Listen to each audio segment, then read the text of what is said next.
So I'm Martin Kaplan. I'm Professor of Gastroenterology and Neuroendocrine Tumours at the Royal Free Hospital and also across University College London.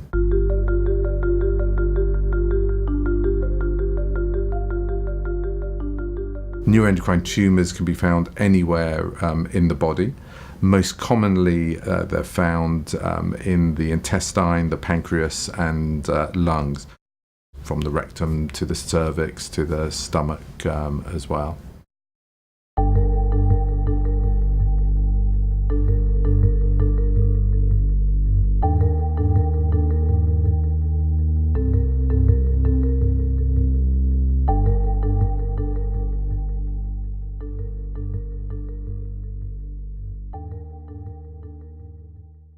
The very important point, though, is that neuroendocrine tumours can be associated with other adenocarcinomas, so other more common types of cancer.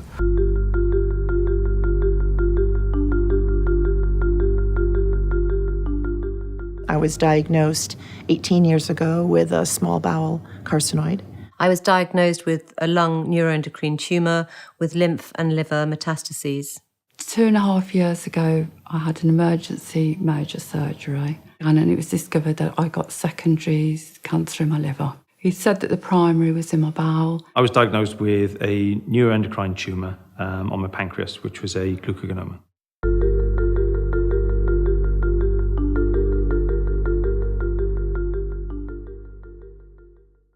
They're rather artificially classified into functional and non-functional. The functional being tumours which are functioning and making hormones which cause a syndrome. So they may cause features such as carcinoid syndrome, which is flushing or diarrhea. People can have insulinomas, where there's a secretion of the hormone insulin, and so patients present with low sugars and feeling very sweaty and faint. They could make hormones such as in gastrinomas, where there's the hormone gastrin, which causes recurrent peptic ulcers and diarrhea, and that's called Zollinger-Ellison syndrome. And then rarely there's something called vipomas, where there's this hormone VIP, which causes profuse watery diarrhea. And so they're the more common functional type of tumours. And then you've got the non-functional ones, where they may make chemicals, but they don't cause any syndromes or hormonal symptoms. And those tumours are often found incidentally or just on a screening program, or patients may present in a non-specific way with abdominal pain or a cough or something like that.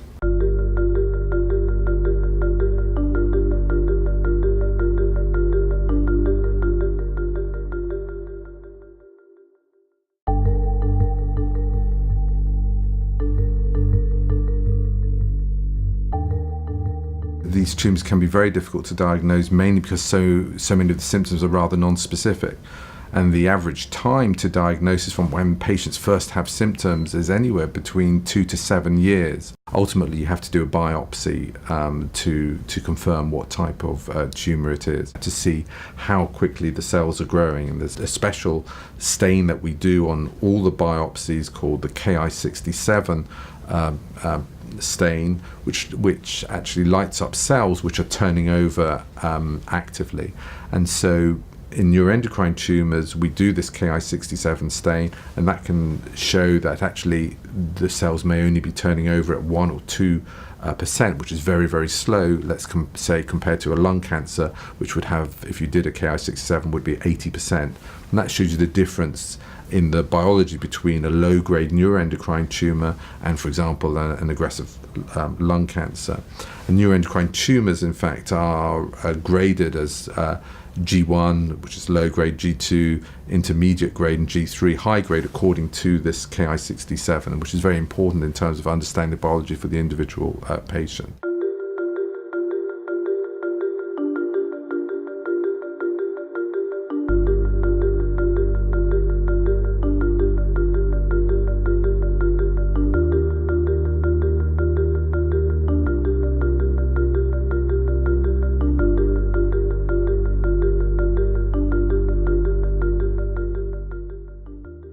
All patients will have CT scans And then you've got the more sophisticated scans, such as MRIs, to look at the liver in more detail. And even more sophisticated scans would be the octreotide scan or the indium 111 octreotide scan, which is a radioactive dye which is attached to octreotide, and the octreotide is injected and it lights up tumours as hotspots in patients who've got neuroendocrine tumours.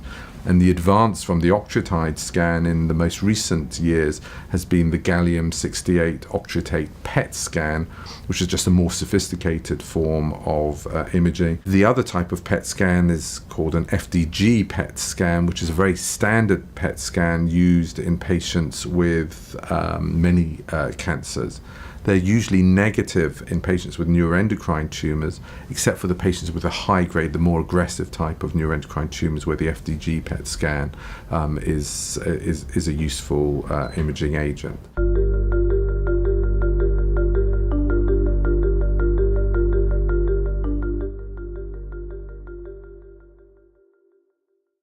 Then you've got the invasive tests, the endoscopic tests. You've got standard gastroscopy or upper gastrointestinal endoscopy, which looks into the gullet, the esophagus, and the stomach, and the first part of the small intestine. And then you've got colonoscopy, which is going in through the bottom, looking all the way around the colon. You can flip up into the the last part of the small intestine.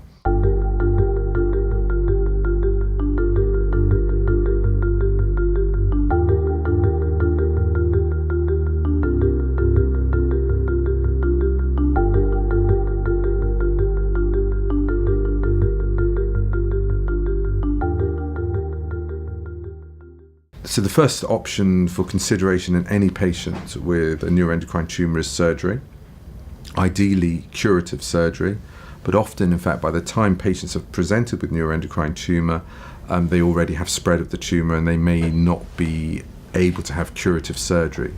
However, if one can remove more than 90% of the tumour, then we would always consider patients for what's called debulking surgery. So surgery plays an important role in the management, and we always consider that option first of all. Now, if patients are inoperable or they've had an operation and there's still some residual tumour remaining, then we would consider other treatments. If the octreotide scan is positive, or the gallium octreotide PET scan is positive, then we would consider patients for the somatostatin analogues, drugs such as octreotide and lanreotide. Now, octreotide and lanreotide are most commonly used to treat patients with syndromes, if they've got flushing and diarrhea, or they've got vipomas and diarrhea related to that. So they're very commonly used as the symptomatic control in patients with neuroendocrine tumours. The most recent evidence for octreotide and lanreotide is that they also have the ability to be anti-tumour agents in their own right and significantly abrogate or reduce the growth rate of tumours. So not only are they very good at controlling the hormones associated with neuroendocrine tumours, but they also have anti-tumour effect in their own right.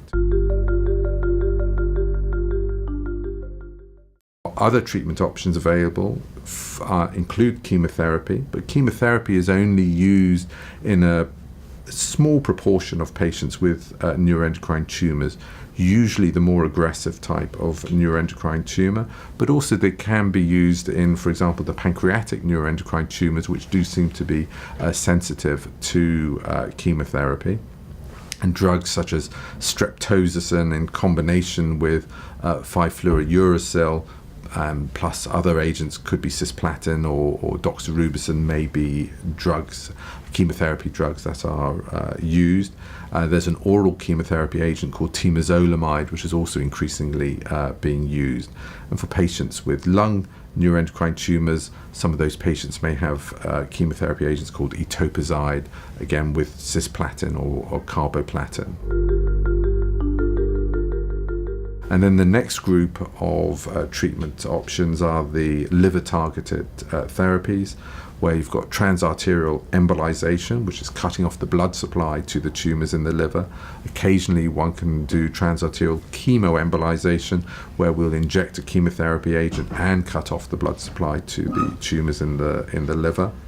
You've got the other liver-directed treatments such as radiofrequency ablation, so you can have a probe which burns away tumours in the liver. And then there's the SERT and the radioactive beads that one can inject into the liver, where you give localized radiation which kills off tumours in selected parts of the liver.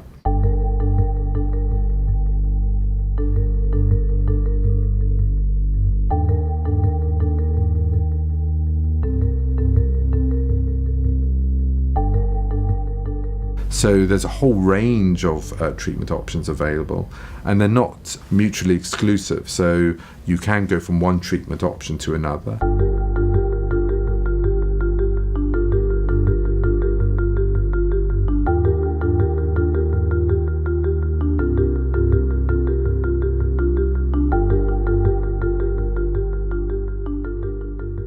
It's only by having well-run clinical trials that we're really going to be able to progress and develop the treatments for patients with NETs. One of the things I've noticed working in NETs, having worked in other cancer sites, is that treatments vary still from centre to centre, and that's because we haven't always got the information about what is exactly the best treatment. So there's a lot of work to be done there to establish what's the gold standard of treatments, and randomised clinical trials of new medicines and current medicines being trialled against other things is going to be really important to drive this forward. So it's really essential. Not every patient can access a clinical trial, and often we have a really good treatment options for patients with NETs, so it wouldn't be appropriate to put them onto an experimental treatment at that time. Having said that, when patients have moved through standard or gold standard treatments, or have a disease which we're not sure there's a very good treatment option, it's important that we are looking at new treatments and developing those treatments further through clinical trials.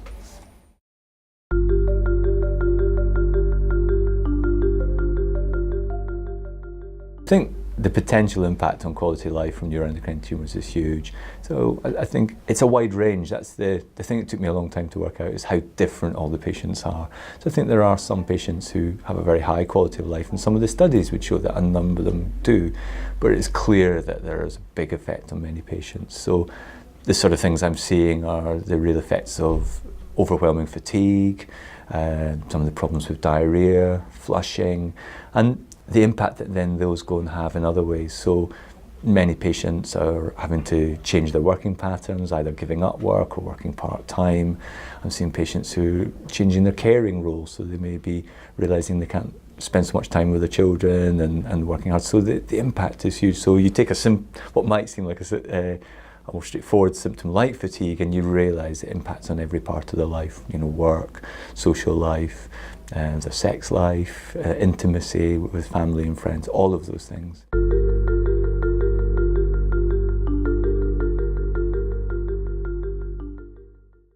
The multidisciplinary team should be the core of any centre that sees patients with any form of cancer, and particularly for neuroendocrine tumours, because one wants to garner all the skill set of different specialists. So you need to have the pathologist to look at the biopsies and be able to interpret what grade of neuroendocrine tumour it is. You need to have the radiologist who can look at the scans and interpret those appropriately. The nuclear medicine physician to organise or look at either the octreotide scan or the nuclear medicine FDG PET or the gallium octreotide PET scan. You need to have the endocrinologists who are experts in hormones, the gastroenterologists, because so many of these tumours are associated with the pancreas or the gastrointestinal tract, the surgeons who would operate on the liver or the intestine or the pancreas, and even if they can't do curative operations, surgeon has to be there to discuss the pros and cons of debulking, surgery. You have to have the oncologist there who can give chemotherapy and some of the newer oral molecular targeted agents. So you also need to have the clinical oncologists who give radiotherapy. Some patients particularly have got painful bony lesions or particular area in the lung may just have radiotherapy. You need to have the palliative care physicians involved for patients, for their pain control and general ability to be able to cope with their cancer and know that at home they're going to be able to have the resources to control their pain. And so palliative care is very important. You have coordinating it all, the specialist nurse, and they're often the focal point, not only in terms of coordinating for the medical teams, but also the interface with the patient. And now within the UK especially, there are very highly skilled and trained specialist nurses for neuroendocrine tumours who often know as much as many doctors and are very good at having the time to discuss with patients, but to coordinate within the multidisciplinary tumour board meeting and arranging the outcomes of management and coordinating the further tests or treatments that patients require. Yeah, and I think the nurse has a really key role within the multidisciplinary team, within the actual specialist meetings. I've often got to know the patient well, contacted them, spent time on the phone, really finding out about how they're feeling, what their main concerns are, and not just about the results and everything, but how it's affecting them and their family. So I'm always making sure I bring that into the meeting, so it's more than just the progression of the disease or what the blood results are showing, but it's about actually how they are, what symptoms are they having, how it's affecting their quality of life. So those sort of things are very important. Some specialists cast themselves as a key worker, and I think there's something that's a good word to describe something that we do, that we're a key person that keeps with them. So I see myself as following the patient throughout the pathway wherever they are. That can be in the hospital, but it could also be later on if they say have progressive disease and they're spending more time in the community, but still liaising with the community team and the hospital. So that sort of thing. The neuroendocrine tumour teams will have a dietitian associated with them who specialise in neuroendocrine tumours, simply because nutrition is a key component in terms of the management, and diet is so important in patients' well-being, particularly if they've lost weight due to their tumour or undergoing surgery. So dietitians are very important. For patients who have got heart problems related to their neuroendocrine tumour, often carcinoid heart disease, then it's appropriate for the cardiologist to be involved. And many of the centres now will have specific cardiologists who have particular interest in carcinoid heart disease, and also surgeons for carcinoid heart disease, and they have to be particularly skilled because they are difficult operations to do on patients with carcinoid syndrome.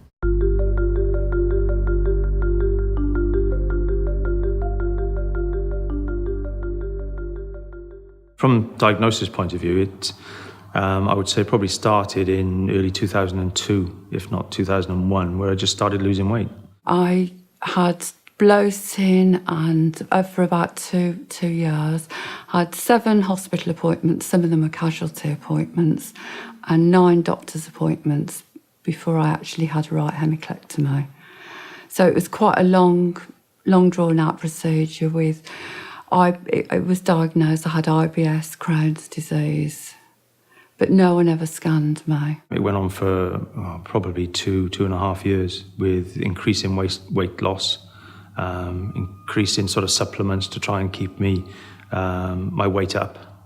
And at one stage I had an endoscopy for, I think they termed it as stomach cancer at the time. I was used to having the other symptoms of NETs. I was sort of flushing because I was at that age, and I was having diarrhea because that's what you have with Crohn's. And so it didn't occur to me or any of the doctors that I saw that it could be anything else. Because no one was listening to me, I went to various hospitals or various doctors. In the end, I became quite frightened because my stomach was so bloated. I thought that I'd got cancer, but no one was taking any notice of me at all. I'd never heard of a neuroendocrine tumour. I didn't know anybody who'd had an endocrine tumour.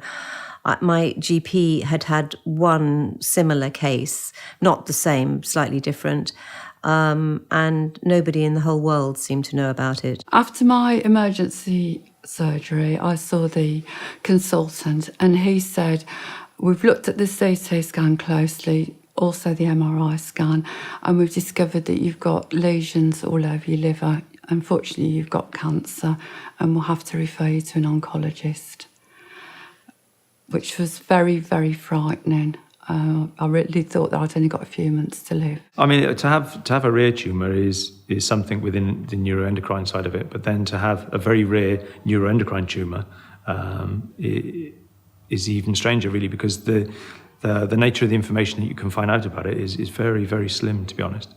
And you sort of feel lucky that it's found and that it can be removed, but, you know, unlucky in the first place that you've actually got something that's so rare. I've had chemotherapy, followed by nuclear therapy 3 times, which is a radioactive isotope. I had to have lots of blood tests and scans, various scans. I was a bit frightened at first, especially with the MRI scan, going into a scan for a long time. But I think it's quite easy to do. Just go in and shut your eyes and think about nice things. It doesn't hurt you. Nothing frightening about it at all. And then I had an embolization, and then I had a liver resection, then I had ablation, plus MRI scans, CT scans, bone scans, nuclear scans.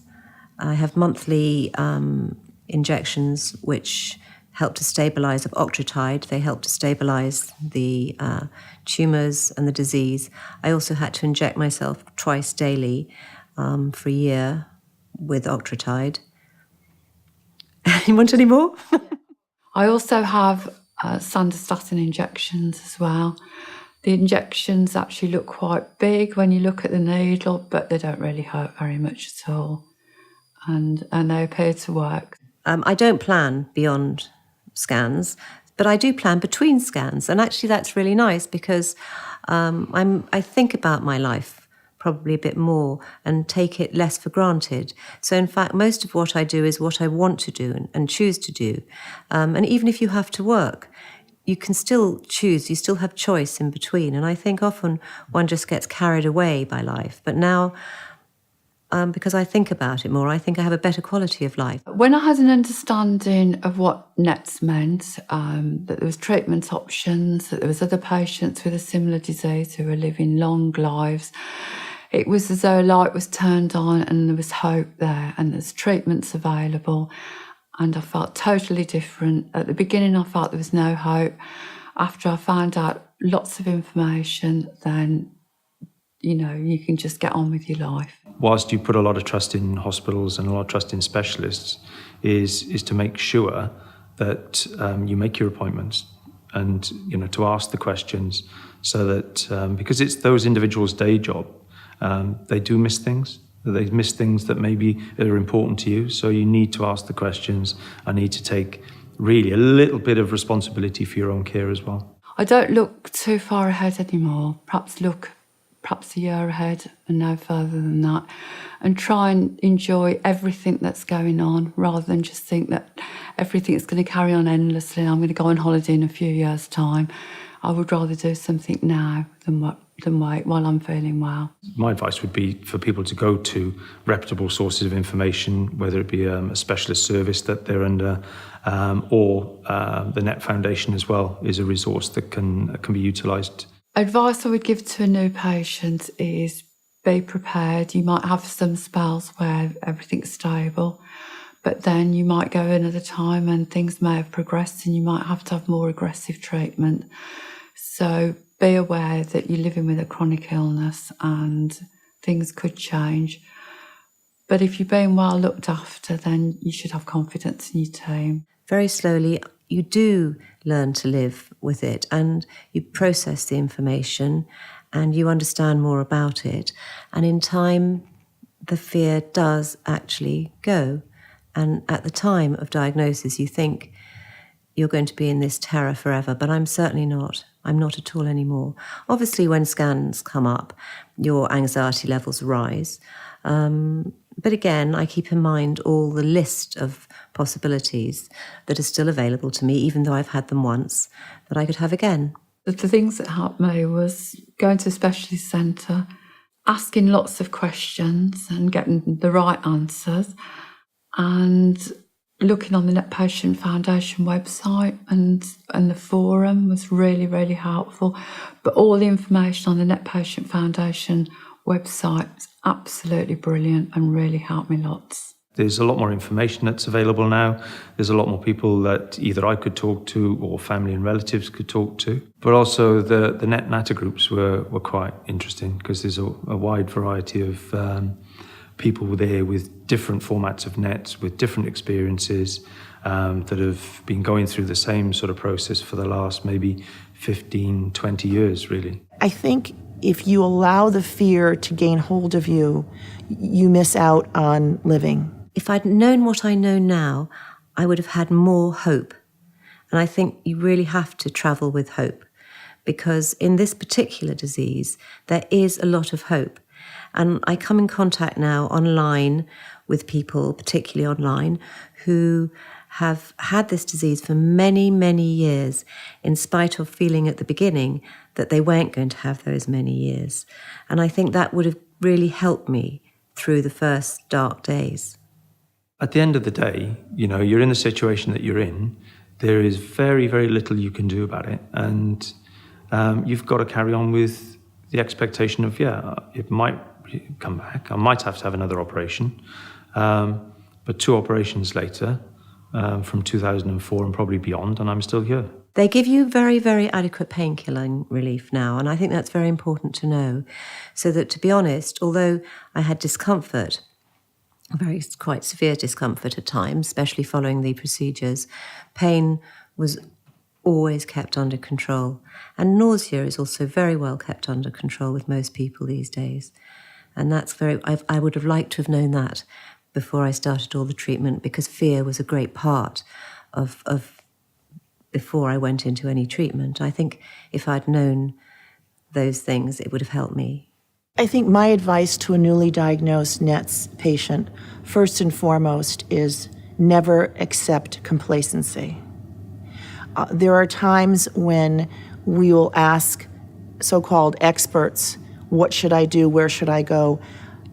If a physician is truly a neuroendocrine specialist, they will know what's out there, the latest technologies, the latest medical regimes. If an individual says, you're cured, let's just wait and see, I would say to that patient, run. Often patients are told, you've got a very slow-growing tumour, don't worry about it, probably don't need to do anything. And that's not necessarily the right information, because we have to determine understand the biology of the tumour for that individual patient. The more experience one has of particular conditions, the better one is at it. Actually, if you're not an expert in it, you can miss subtleties, and if one can both diagnose subtle differences between patients, one can treat that better. So I believe it's very important that they're seen in a specialist centre that have expertise, experience, there's more backup, there are more advantages to the patient, there are more treatment options, they're more likely to be involved, for instance, in trials, so they can get newer, more modern treatments sooner, a whole host of advantages.